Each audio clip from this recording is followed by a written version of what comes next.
When I heard about this old tower sitting on farmland here in Omro, my curiosity soared. What's it doing here? Why did a farm ever need a structure this tall? And why are the owners working so hard to repair it?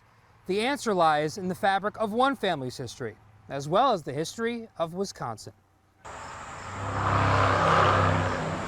We got a lot of brick repair to do here.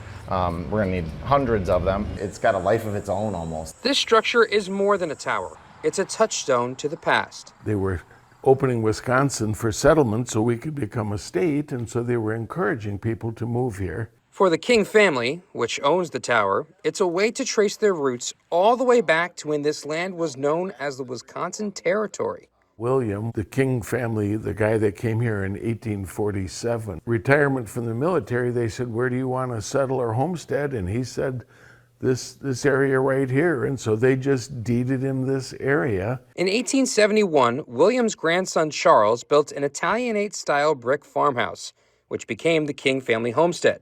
The family lived in the home for decades, but that changed in 1924.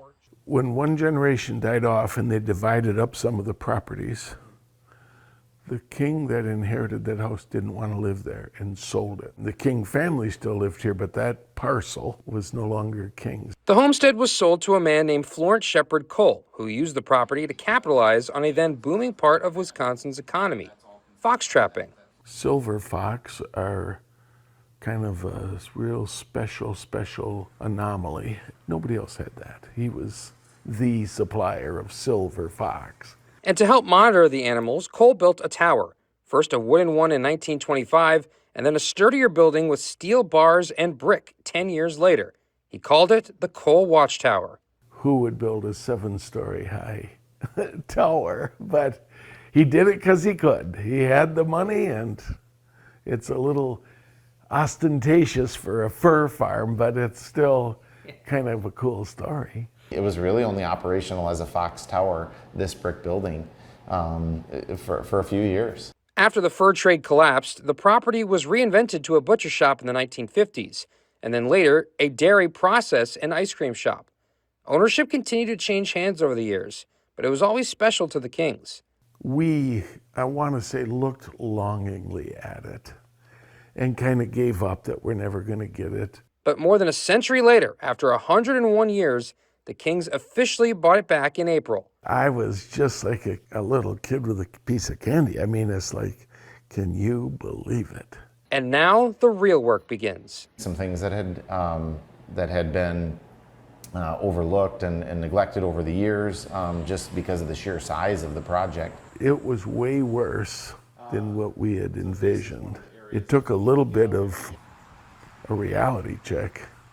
Like, hey, this isn't funny. I mean, we got to start by renting dumpsters. Got some mold and some different things in this area. The plaster is all cracked and fallen off, so we're gonna have to do, replaster that. Why go through restoring the tower? Right? That's a question we asked ourselves. Why do it? Is it worth it? Partially for our family and partially for the community. There's a story to be told about where we came from, how we got here. It's part of Northeast Wisconsin history. This is what was out here. Legacy farms. These are all people that came here in the 1800s, and they're still here. If you want more information on the Omro Fox Tower and how to help its repairs, you can find that information on our website on NBC26.com. Reporting in Omro for A Curious Guy, I'm Avi Kargloth, NBC 26.